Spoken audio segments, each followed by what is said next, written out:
countdown to a Bali high wedding has begun.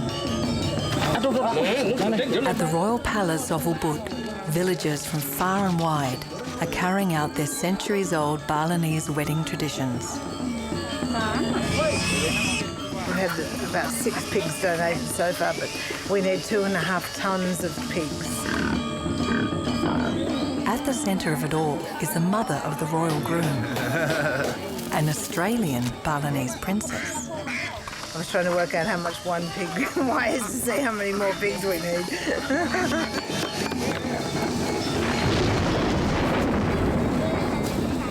Organising a wedding is stressful for any mother. It's pouring with rain. Yeah, that could be a problem.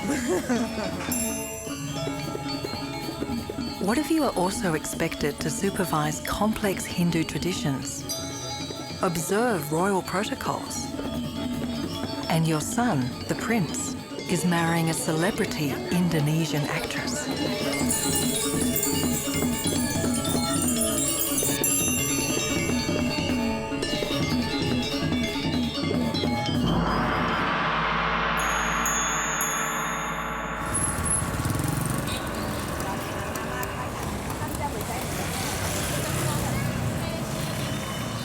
With only a week to go before the big day, hundreds of villagers arrive daily with their donations of ritual offerings and food, tributes to their revered royal family.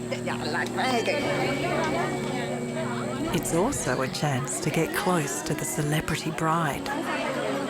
Happy Salma, adored Indonesian TV star. Nervous for my wedding. Excited too, and yeah. It's a whole new world for Happy, a Muslim from Java. But for Prince Jokgus, a Hindu, their marriage ceremony is a familiar part of his people's spiritual life. Balinese wedding is different to anywhere in the world. It's kind of a mix between animistic and Buddhist and Hindu beliefs. So it's something that's unique to Bali. So I think, of course, being Balinese, it's important. Yeah. I don't think she's ever seen a Balinese wedding, so I don't think you can ever be prepared for what's happening. It's probably better not to be.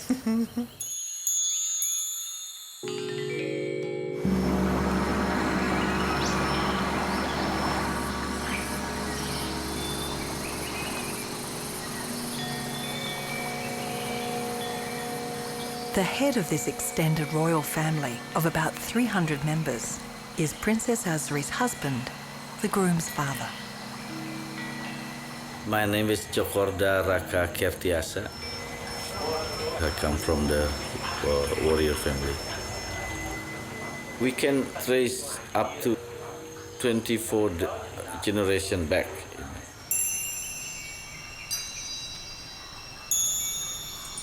Until the early 1900s and Dutch colonial rule, the royal family were the feudal monarchs of Ubud. Ubud lies in the interior of Bali.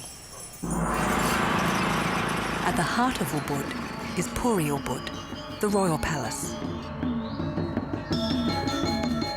It's the cultural centre of Bali, renowned for its spirituality. Balinese Hinduism, mixed with an ancient reverence for the natural world, is part of the fabric of daily life. And the villagers look to the palace as custodians of their faith. Back in 2004, the royal family presided over the biggest funeral ceremony in living memory. The cremation of the daughter of the last true king of Bali. A woman regarded for most of the last century as a living goddess. In 2004, Princess Asri's daughter, Princess Maya, was an 11-year-old schoolgirl boarding in Sydney for most of the year. she came to Bali to honour her grandmother and fulfil the role she was born to, a Balinese princess.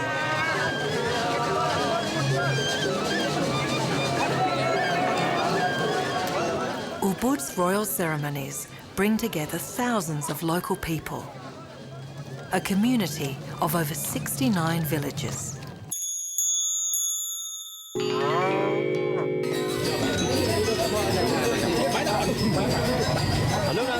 And now, 7 years later, the community is once again preparing for another royal event in Ubud. This time, the wedding of a prince.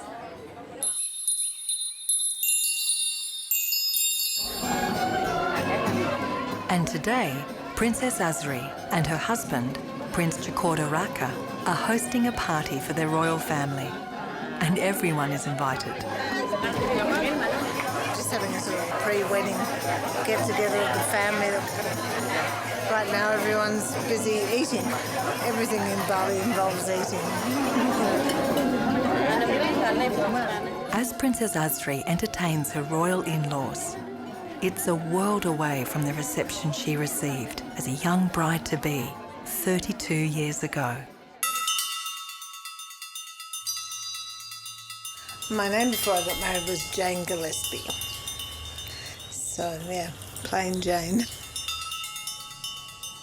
It was 1977, and the 23-year-old kindergarten teacher from Sydney, holidaying in Ubud, fell for the local children's theatre director, a prince.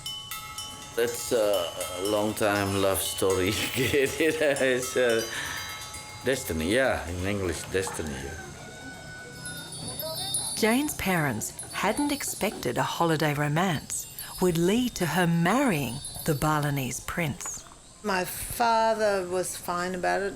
Actually, I remember him saying, well, you know, thank God he's not Australian. He wasn't a great Australia fan, my father. Lieutenant Colonel Rollo Gillespie, an ex-British intelligence agent, had made a life in Australia with his wife and 2 children. My father had been married before. He was quite a lot older than my mother, but not as old as Raka's father was. Raka grew up with 10 mothers and numerous siblings and things. Of course, I only grew up with one mother and one brother. As the youngest son of his father's 10th wife, the prince was expected to marry within the Balinese royal family.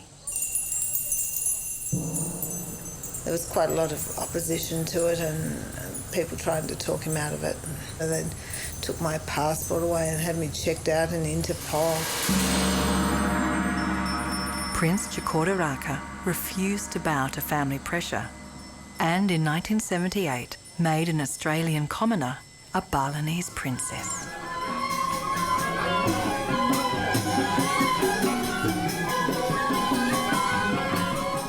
For newlywed Princess Asri, palace life was far from palatial. We didn't have electricity, we didn't have running water, refrigeration, telephones. Yeah, we didn't have much at all really in those days. You know, Ubud was a very tiny village.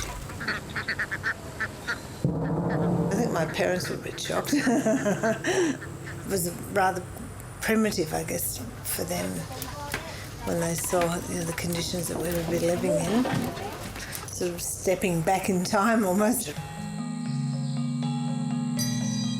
With the arrival of their first child, life in the palace became even harder for Asri.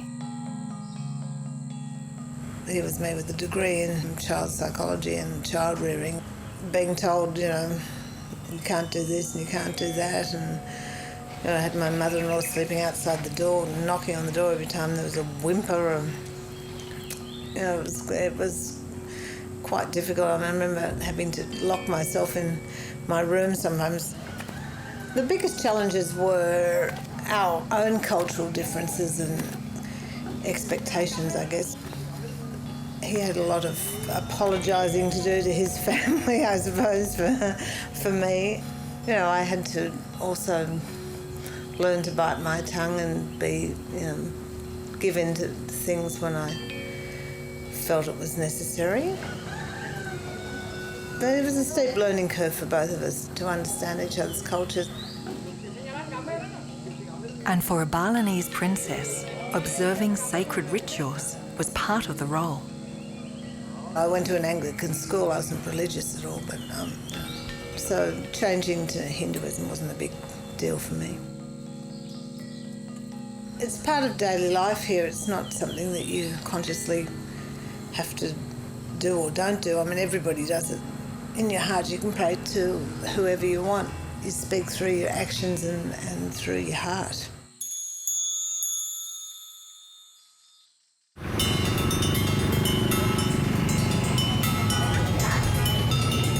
"32 years on, and Asri's seen Ubud's tourism and prosperity transform the once rural community. Increased wealth means Balinese royal weddings are observed far more lavishly. Look at us. For Chok Gus and Happy, Asri's wedding portrait is a picture of days long gone. More simple. Yeah, but much smaller. Yeah, but I like this one. All over Bali, it's not just in our family. People are much more affluent and they spend their money on ceremonies, so it's more of a big show now than it was in those days. Oh, well, that's it. The head of the royal family, Prince Jakarta, is keeping an eye on the Royal Invitation Committee. Some of them preparing for the invitation to be sent tomorrow. But in Bali, not all invitations come printed on paper.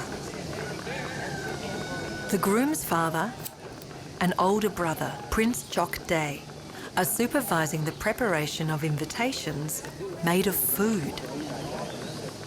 These are like a cultural invitation. This is the traditional way that you send out an invitation to family and to other people within, your sort of cultural circle.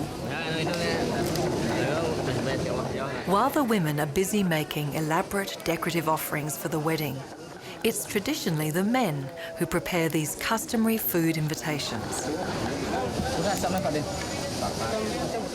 There are strict conventions to observe with the pork satay.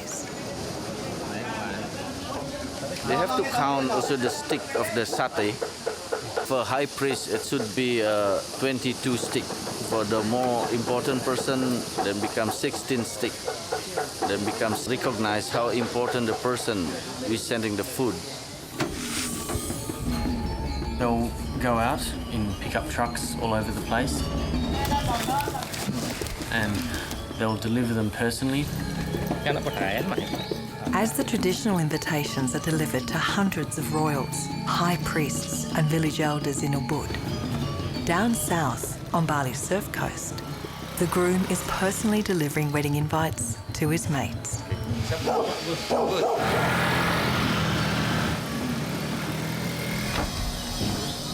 No more chicks for you, matey. Now you're set for life. Only looky. My full name is Chokorda Bagus Dwi Santana Kertiasa. Also, I'm called Max by a lot of Western people because that's what I was called when I was a kid in Sydney. If I grew up just like a normal kid in Sydney, we used to come back every year. Always kind of had a little taste of Balinese culture. When Asri and Jakarta decided to educate their 3 children in Australia, it meant leaving Bali and living as Aussies. I was born in Bali, and when you're born here, they bury your placenta. And there's a saying that Balinese are a type of people who find it very hard to move abroad. It's because your placenta is buried here rather than cast away. We moved back and forth a lot though. I still get a bit confused sometimes, but they're just such different cultures. They're They're like at polar ends, even though they're seemingly close. For his sister, Princess Maya, these cultural differences were unforgiving. Yeah, growing up was really difficult. Like, the main conflict for me is being a young girl. There's just such a difference between what's acceptable for a young woman to do within the Western culture and within the Indonesian culture. There's also a little bit of prejudice because you're half Asian, and so it's kind of difficult to deal with. You never know exactly where you fit in and exactly where you're accepted. Challenging years for Asri's husband, who took on work unheard of for a prince. Can you imagine I'm doing gardening on the street, in Australia? And that's really big fight. When you grow up mentally, it's painful. And you have to face it until you pass it. And that kind of exercise, you really need it. You have to feel the pain. But after that pass, next time it's no problem. If I do gardening, I'm fine. If not, I'm also fine.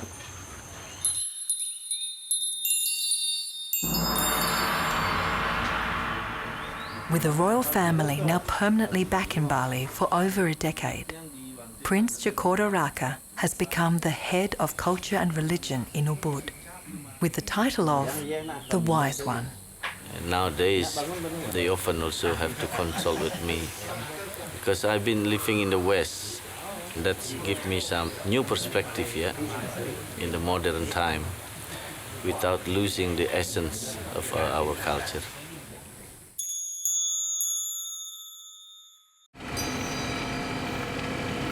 Growing up in the West didn't sever cultural ties for the royal children. I've always had a strong connection just because of things my father always taught me. Bali's your home and your ancestors and everything. As a teenager, Max left Sydney to live permanently in Bali as Prince Jok Gus. Especially here in Ubud, there's not much to do for young people. So ceremonies are like going to the mall or something. You can go out there, you can look at the girls, you can meet up with your friends. It's more like a social thing for young people. Max has always been a Bali boy. This is his life here. He's lived in Australia, but he prefers it here. He likes to surf, he's got all his friends, his gang. And like his father before him, Max met his bride on her holiday in Bali. Happy. We met when she was here on holiday with one of her friends, and then we all went to the beach. That's how we first met. After that, things got a bit more serious, Pedicure, manicure. Happy comes from Java, an Indonesian island with very different cultural and religious traditions.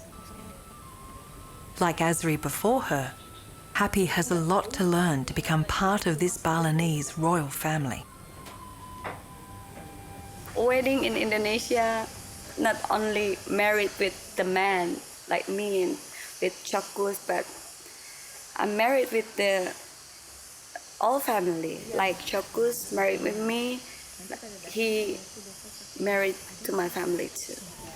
Look, she's so beautiful. Always beautiful.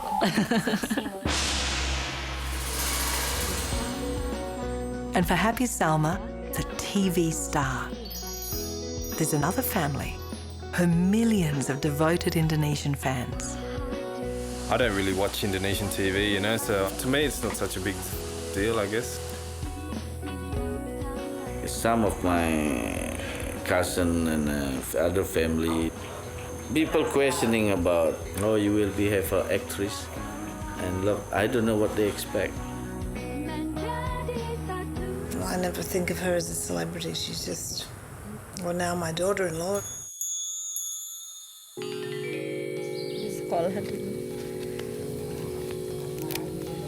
I remember in my high school, Supervised by Princess Wiwid, her sister-in-law-to-be, Happy is on a crash cultural course, learning how to make Hindu offerings for her royal wedding. Bali is still different, and they really have strong personality, and they really have a strong energy. So I still learn. First time. I'm so lucky I have her. Yeah. What was your wedding like? It's pretty much like this. Pretty full on for me. A member of an aristocratic family herself, Wiwid had her own struggles when she fell in love with Prince Chok Day. I'm from Catholic family. When I moved to Bali and then hang out with him, got a Balinese boyfriend, and he's Hindu, and my family kind of thought, oh, he's Hindu. I used to work at a chiropractor clinic in Kuta. He was one of the patients. Chiropractor, they fix their back. He got a broken heart, so I had to fix it.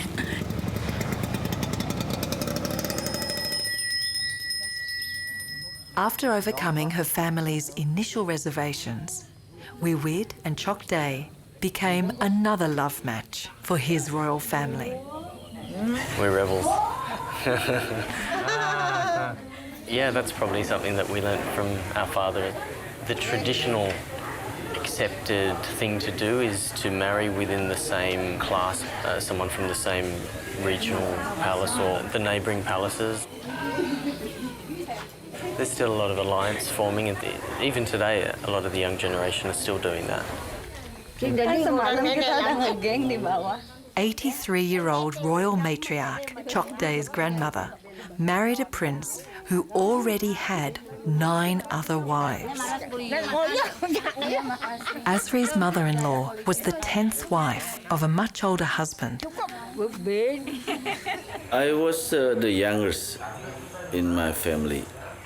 My father, I heard from my oldest half-sister, he had about 10 wives.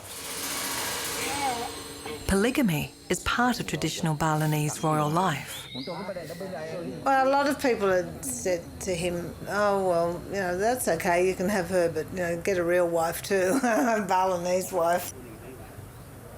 I just made it obvious to him that if he wanted to have another wife, that was fine, but he couldn't have 2. I'm not going to be number 1 wife and have number 2 wife. I'll be the ex-wife. My brother-in-law had 2 wives, and that doesn't work. I mean, it never works, no matter what they say. Even Balinese women don't like sharing. I never talk about it. I never also think about it. For royal husbands, taking another wife is very much a personal decision. Obviously, I don't want that to happen. Again, it's just up to Chok Day. You decide if you think you need another one. No, I think, we all know that we just want to be the only one. But then, yeah.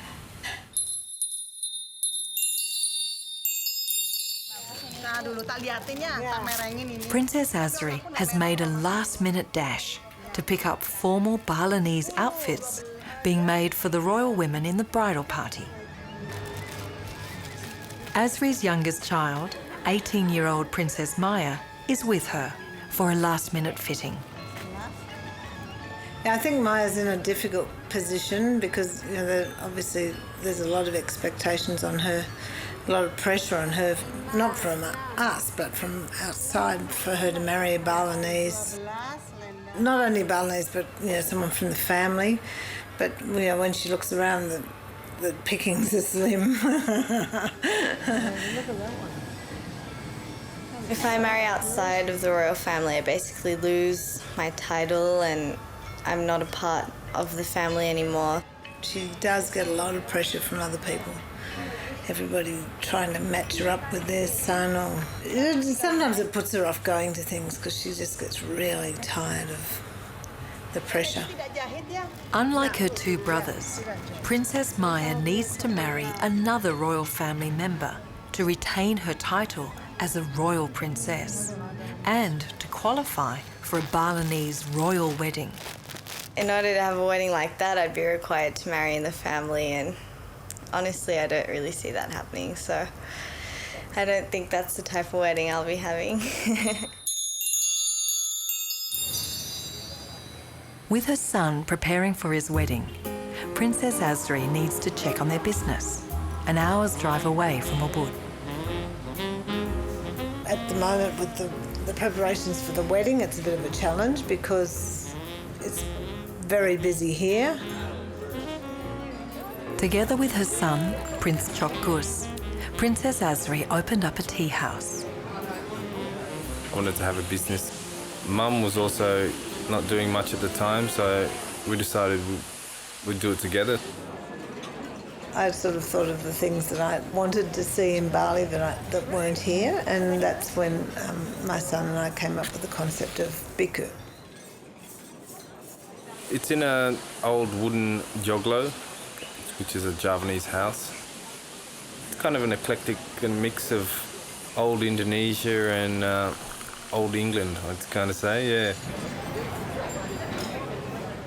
When Asri's daughter-in-law wanted to work part-time, Asri's just like, oh, well, why don't you work at Biku? So now become involved with the customer, with all the stuff, the kitchen and everything. And then also I love making the cupcake.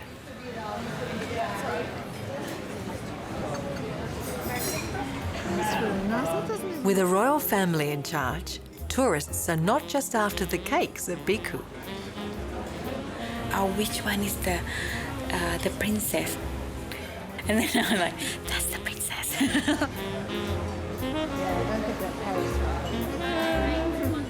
But then would you like to meet the princess? Like, oh yeah, if that's okay. And for Princess Asri, their tea house also represents the changes she's experienced as a Westerner in Bali. Bali is a completely different place to the place I came to. I mean, there's nothing you can't do in Bali now. It's a luxury destination. It's decadent almost in so many ways. While the tourists enjoy themselves, the Balinese people put their traditional responsibilities first.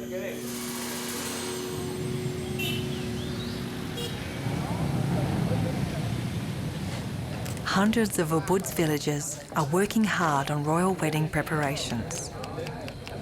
Like their many offerings to the Balinese Hindu gods, this work is a sign of respect and appreciation.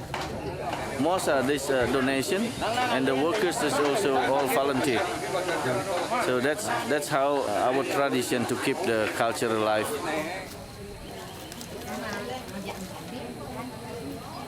As their gift to the royal family, an entire village is creating intricate ritual offerings to be displayed on the wedding day.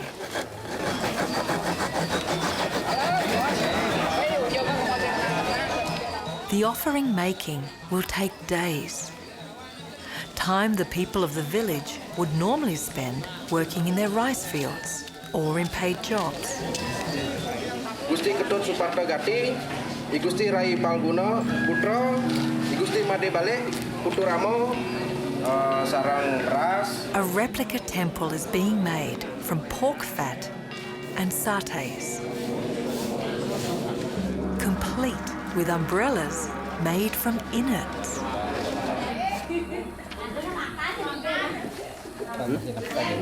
Making these offerings for the royal wedding is an age-old spiritual custom.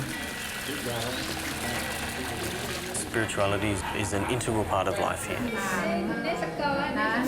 It's just a part of daily life. Bali moves to a different set of priorities than Sydney and more commercial parts of the world. At the end of the day, that's why people like coming here. Some people who even don't go to ceremonies say that there's something in the air here.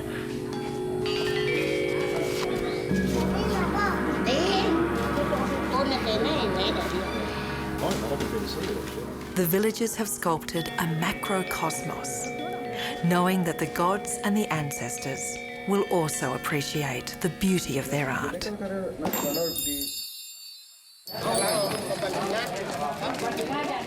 With the offerings now complete, they're needed at the palace.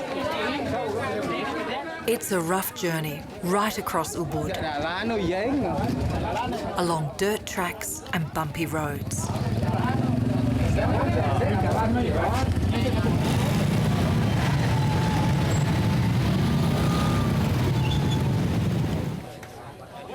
The offerings arrive at the palace in bits and pieces. The royal groom, Prince Chokgus, is on hand to receive the villagers' wedding gift. They just bring in this, sort of like a decorative offering. They've been making that for a few days, and this is made from pig's fat and satay, meat, made from pig's meat, yeah, mixed with coconut.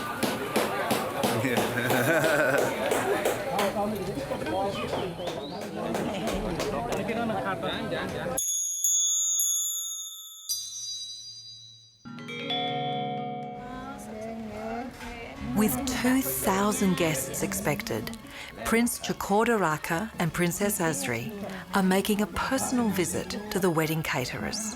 He just suggests us to have a taste. She said this is the most popular vegetable, the fern and the stuffed fruit leaf. Minced kind of and wrapped by banana leaf and they steam it. Yeah, you have to try it. Princess Asri is no stranger to organising large events under pressure. When the terrorist bombing struck Bali in 2002, killing and injuring hundreds of tourists and locals, Asri threw herself into helping with the aftermath. At that crisis time, helping in the hospital and then fundraising and helping in whatever ways we could after the bomb. It was hard sometimes to be an Australian. Australians seem to take it on as their tragedy, whereas actually it was a Balinese tragedy. People forgot the Indonesians that died in it. It affected a lot more Indonesians than it did Australians. They were left with nothing. So I had tried to help the widows of the Indonesians that were killed there, and on an ongoing thing. It wasn't just once. I mean, I try and help wherever I can, but not as part of the royal family, just as me.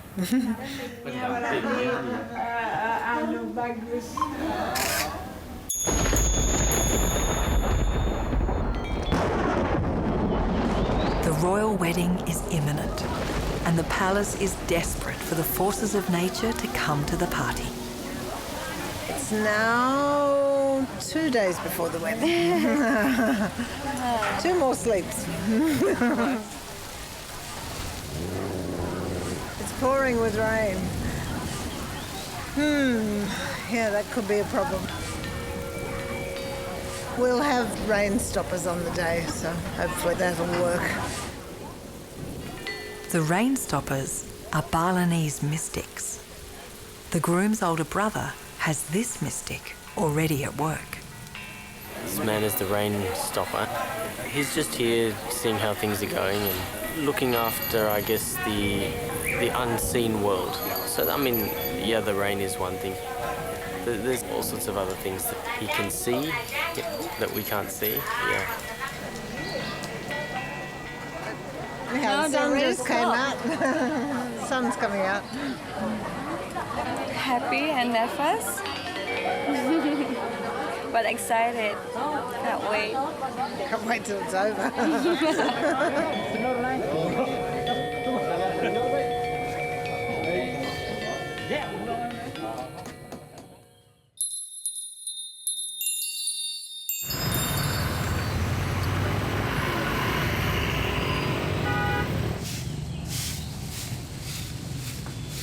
Wedding day dawns at Puri Upud.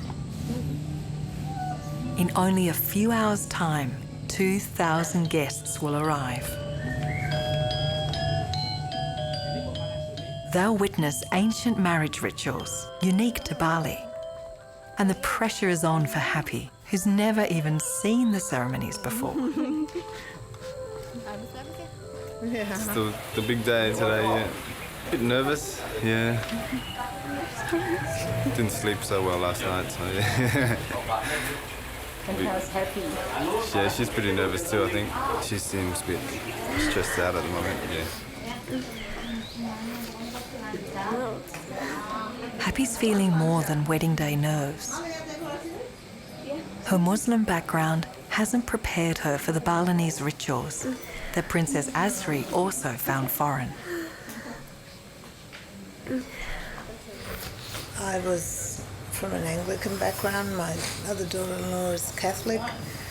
We've all adapted and she'll adapt to Balinese beliefs and customs. Because I know what it's like then, I want to be there for her.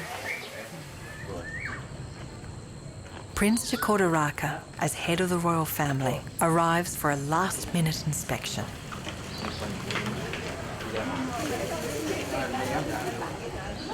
In another part of the palace, Princess Asri is under the ministrations of the bridal salon.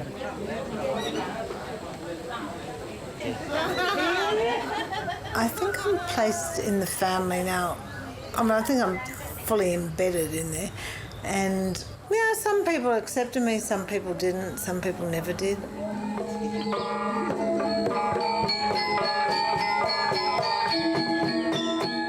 This wedding day is going to be an epic for everyone in the royal family.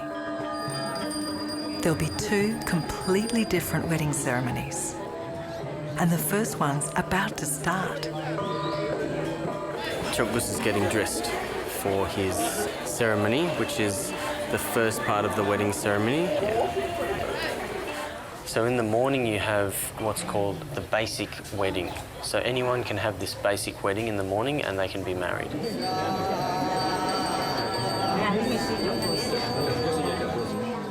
With the whole royal family in attendance, the morning ceremony begins.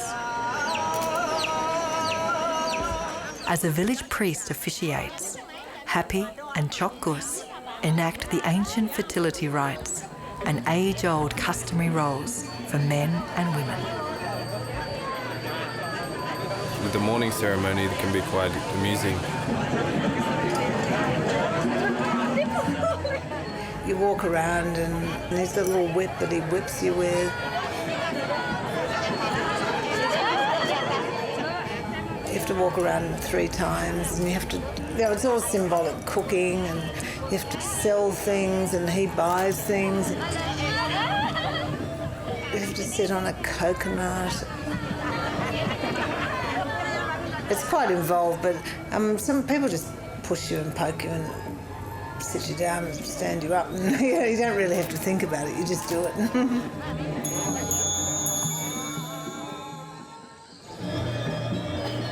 According to Balinese tradition, the couple are now married. But this is no ordinary wedding, and grander royal rituals are about to take place. But holding a press conference in the middle of the wedding day isn't a part of royal tradition.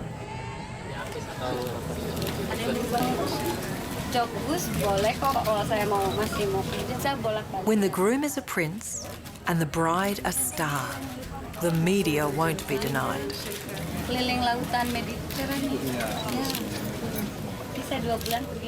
Prince Chokgus has found the right girl for him.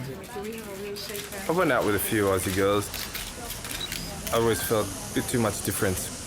People just wholly Western, I think. I didn't find that much of a connection. Like his older brother, Chokgus has also married an Indonesian bride. They've always steered towards Asian, usually Indonesian women.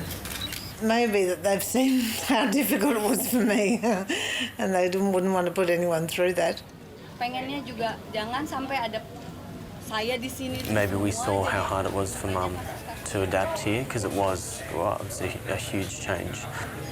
She had to learn 2 new languages and learn how to speak to different people, and seeing her come through it the way she did was something that gave us the inspiration. Saya tetap happy Salma, cuman karena kan We've both married people who aren't Balinese as well, so they have to adapt and they have to change a lot to life here.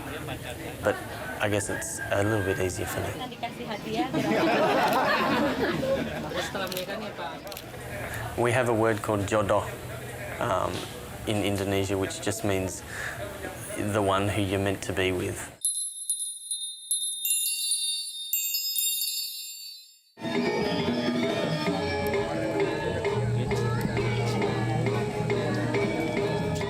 A whole new guest list of VIPs is arriving to witness the high wedding. Old friends and the Australian consul, my hairdresser.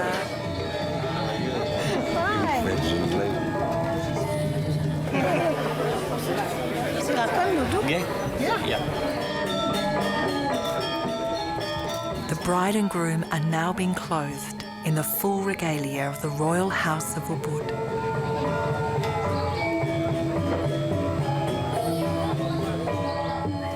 I'm not too sure about the lipstick. When no one's looking, I'm gonna try and rub it off. Besides that, it's alright. It's not too bad. Yeah, I think I can handle it for a few hours. Yeah. I think it's worse for the girls. The bride's crown is layers and layers of gold flowers, weighing kilos when finished. It's so heavy. It's so heavy and I don't know. I can't see the mirror. Like his bride's regalia, the groom will wear the traditional high outfit, only seen in the palace of Ubud.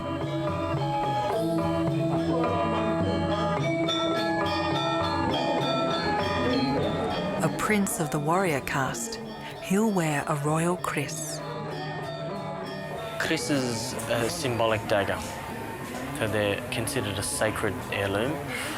They play a very important part in the life of the palace. So each palace will have almost like an armoury of different krises been handed down by different generations. There's a very mystical, very magical element to the kris story, so you'll ask where they came from, and don't be surprised if someone tells you that it flew in a window or popped out of the ground. So these types of things happen at certain times in Bali.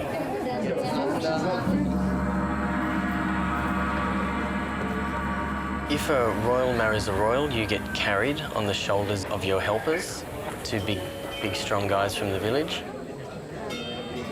But if you marry someone who's not from the royal family, you have to walk. So we've all walked.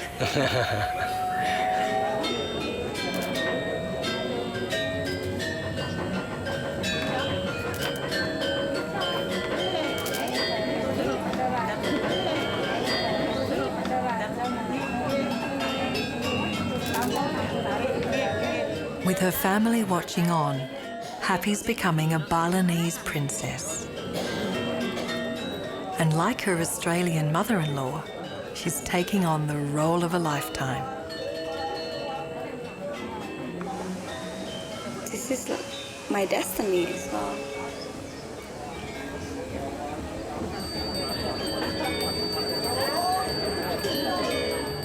The high caste Brahmin priest bestows blessings and holy water on the couple. In this rite of passage, Prince Chok Gus is formally accepting his cultural obligations. I still got a lot to learn, but most people, they start to learn more after they get married and they have to be more involved with the community. It's just a process that keeps going on, you know.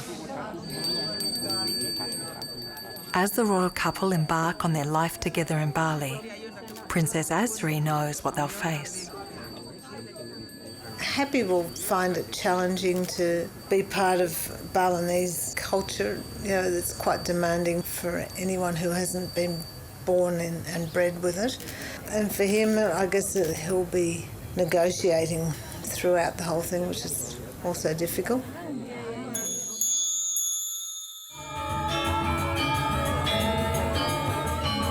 Prince Chukodaraka has continued a royal dynasty with his Australian princess. We're all quite good at swapping between cultures. I like to encourage the keeping of Balinese culture. Today, their children have chosen to embrace their royal Balinese heritage and live in the modern world. The most important in Bali is the concept of balancing. Balance doesn't mean stagnancy. Balance is moving. That's life.